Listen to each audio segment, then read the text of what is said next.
بسم اللہ الرحمن الرحیم نحمدہ ونصلی ونسلم علی رسولہ الکریم اما بعد فاعوذ باللہ من الشیطان الرجیم بسم اللہ الرحمن الرحیم۔ سرکار دو عالم نور مجسم صلی اللہ علیہ وسلم کی آمد کی خوشی میں مجلس، بزم، محفل، پروگرامز منعقد کیے جاتے ہیں، ان کا فائدہ کیا ہے؟ تو اس پر بڑے جید علماء کرام اور بڑے بڑے فقہاء اکابرین اسلام نے اس پر کلام فرمایا۔ حضرت ابن جوزی علیہ رحمہ آپ بہت بڑے محقق گزرے ہیں۔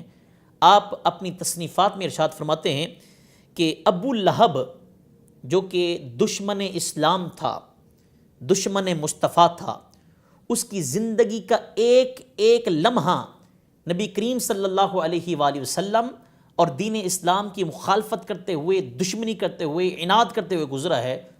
جب وہ مر گیا تو اس کو کسی نے خواب میں دیکھا، اور یہ حدیث پاک ہے، بخاری شریف کی حدیث پاک ہے۔ اور یہاں پر میں عرض کرتا چلوں کہ بخاری کا مقام کیا ہے؟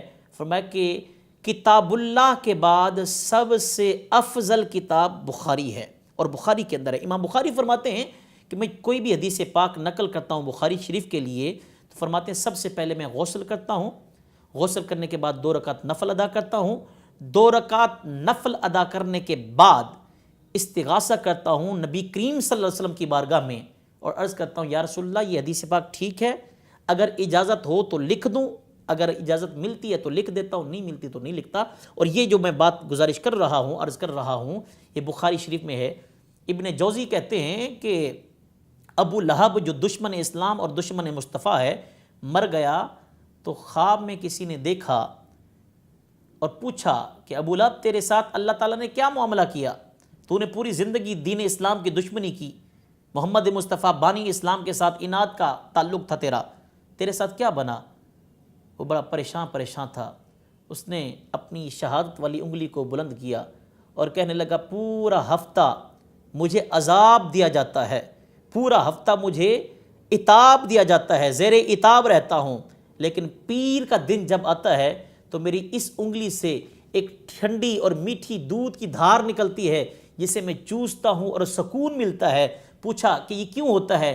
کہا یہ میرا بھتیجا محمد مصطفیٰ جب پیدا ہوا تو سویبہ جو کہ حضرت آمینہ رضی اللہ تعالیٰ عنہا کی لونڈی اور آپ کی جو خادمہ تھی، وہ دوڑی دوڑی میرے پاس آئی اور آ کر کہنے لگی ابو لہب تجھے مبارک ہو، تیرے ہاں بھتیجا پیدا ہوا ہے۔ تو کہتا ہے کہ میں نے اس انگلی کے ساتھ اس سویبہ کو جو کہ لونڈی تھی، خادمہ تھی، میں نے آزاد کیا اور کہا جا تو اس خوشی میں تجھے آزاد کرتا ہوں، اس کی باعث، اس کی برکت سے جو ہے وہ پیر والے دن یہاں سے ٹھنڈی دودھ کی دھار نکلتی، چوستا ہوں اور فائدہ ملتا ہے میلاد النبی کا۔ میلاد النبی کے برکات کے حوالے سے امام ابن حجر عسقلانی اور بڑے امام زرقانی رحمۃ اللہ، امام سہیلی، بڑے بڑے جید فقہاء اور محققین فرماتے ہیں کہ جس کے ہاں اولاد نہ ہو وہ محفل میلاد منائے، اللہ تعالیٰ میلاد کی برکت سے اسے اولاد عطا فرماتا ہے۔ فرمایا کہ جو غریب ہو، رزق میں تنگی ہو، جتنا ہو سکے وہ حسب طاقت، حسب استطاعت محفل میلاد کا انعقاد کرے، اللہ تعالیٰ اسے غریب سے بدل کر امیر بنا دیتا ہے، رزق میں اضافہ کر دیتا ہے۔ اور جس جگہ پر سرکار کا میلاد منایا جاتا ہے، فرمایا اس جگہ پر پورا سال اللہ تعالیٰ اپنی رحمتوں کا نزول فرماتا ہے۔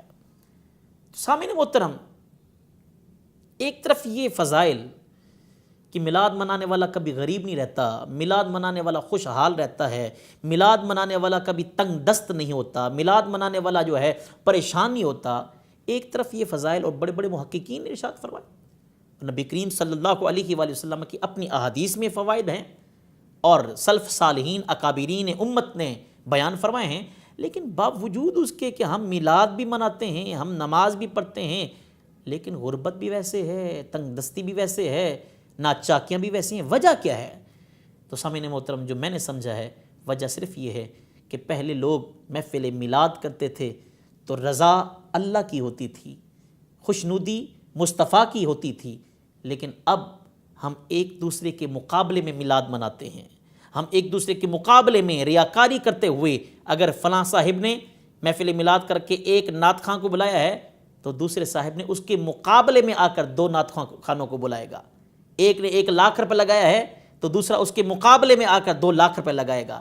یعنی کہ اب مقابلہ بازی شروع ہو گئی ہے. اور یہی وجہ ہے کہ جب ہم ہر کام اللہ تعالیٰ کی رضا کے لیے کرتے ہیں تو میرا رب راضی ہوتا ہے، خوش ہوتا ہے، تو عنایت فرماتا ہے، کرم فرماتا ہے، رحمت فرماتا ہے. اور پھر جب ہم لوگوں کی رضا کے لیے، ہمارے ہاں تو عالم یہ ہو چکا ہے کہ ہمارے ہاں بیٹا پیدا ہوتا ہے تو ہم اپنے گھر والوں کو بھیجتے ہیں بھی جاؤ کسی اچھی سی دکان سے مٹھائی لے کر آنا، عام دکان سے نہ لانا ورنہ لوگ کیا کہیں گے. چودھری صاحب کے ہاں بیٹا پیدا ہوا اور عام سی دکان سے ہمیں مٹھائی کھلا دی. بچہ بڑا ہوتا ہے، سکول کی باری آتی ہے. مختصر کر رہا ہوں سامعین محترم، بچہ سکول جاتا ہے، پھر وہی جراثیم، وہی گندی سوچ ہماری کہ اچھا سا سکول ہونا چاہیے، انگلش میڈیم سکول ہونا چاہیے ورنہ لوگ کیا کہیں گے. ملک صاحب کا، حاجی صاحب کا، علامہ صاحب کا بیٹا عام سے سکول میں پڑھتا ہے. اب یہ سلسلہ چلتے چلتے شادی کی باری آ جاتی ہے، بچے کے لیے لڑکی تلاش کی جاتی ہے. وہی سوچ ہوتی ہے کہ اچھا سا گھر ہو، اپنا گھر ہو، خوبصورت لڑکی ہو، پڑھی لکھی لڑکی ہو ورنہ لوگ کیا کہیں گے. حاجی صاحب نے، چودھری صاحب نے اپنے بیٹے کی شادی عام سے گھر میں کر دی. وہ سلسلہ چلتے چلتے وہ بچہ جو پیدا ہوا تھا مر گیا. قبر کی باری آ گئی. پکی قبر بناؤ، پھول لے کر آؤ، عرق گلاب لے کر آؤ.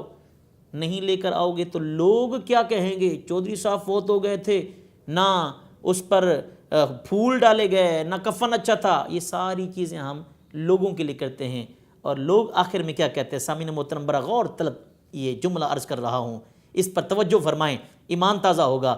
اگر ہم ہر کام جو ہے وہ لوگوں کے لیے کی رضا کے لیے کریں گے تو لوگ آخر میں صرف یہی کہتے ہیں انا للہ و انا الیہ راجعون. لوگ کچھ نہیں کر سکتے. لوگوں کو آپ اپنی ران کاٹ کر کھلا دیں، اپنا جسم کی بوٹی بوٹی کر کے کھلا دیں، کوئی کہے گا کچی پکی ہوئی ہے، کوئی کہے گا پکی پکی ہوئی تھی، زیادہ پک گئی، کوئی کہے گا مسالہ کم تھا، کوئی کہے گا مسالہ تیز تھا. لوگ کبھی بھی خوش نہیں ہوتے. آج اگر محفل میلاد کرنے کے باوجود ہم لوگ ناکام ہیں، نماز پڑھنے کے باوجود سکون نہیں ہے، قرآن کی تلاوت کرنے کے باوجود اگر امن نہیں ہے تو ذرا سوچئے کہیں ہمارے اندر ریاکاری کا عنصر تو نہیں پایا جاتا کہ ہم لوگوں کو دکھانے کے لیے یہ کام تو نہیں کرتے. اگر ایسا ہے تو اس سے توبہ کیجئے. ہر کام اللہ کی رضا کے لیے کریں. جب آپ ہر کام اللہ کی رضا کے لیے کریں گے تو میں دعوے کے ساتھ کہتا ہوں کہ رب بھی راضی ہو جائے گا اور جگ بھی راضی ہو جائے گا. ہماری دنیا بھی سنور جائے گی اور ہماری آخرت بھی سنور جائے گی. اللہ رب العزت جل جلالہ ہمیں اپنی رضا کی خاطر محافل میلاد اور نماز، عبادات، قرآن پاک کی تلاوت، ہر کام ہمیں اپنی رضا کی خاطر کرنے کی توفیق جمیل عطا فرمائے. والسلام مع الاحترام.